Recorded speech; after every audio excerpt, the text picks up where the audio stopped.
Sophia Szabo's been out all day checking on how people are preparing. She continues our team coverage live in East Providence. Sophia.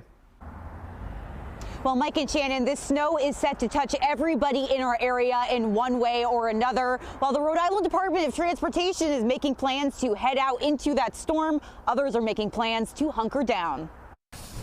A full parking lot and full shopping carts. They're outside this Stop and Shop in Providence. As for inside, it's a zoo. You'd think they were giving away food. All the lines are wrapped around each other. It's chaos. Customers are getting stocked up. Thinking warm weather with the maple bacon and the lovely pot roast, and then we got some chicken breast in the bottom of the bag there. To stay in. So I'll just be snacking on some snacks and watching some Netflix. As for cleanup equipment, supplies is starting to run low. I live in North Kingstown. I had to come up here for a shovel.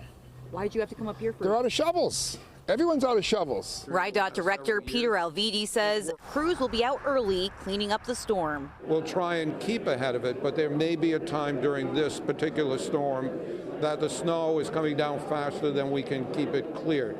He is urging drivers to stay off the roads and away from the plow trucks. Don't crowd them so that they're able to do their work, and we'll make it to the other side of this safely.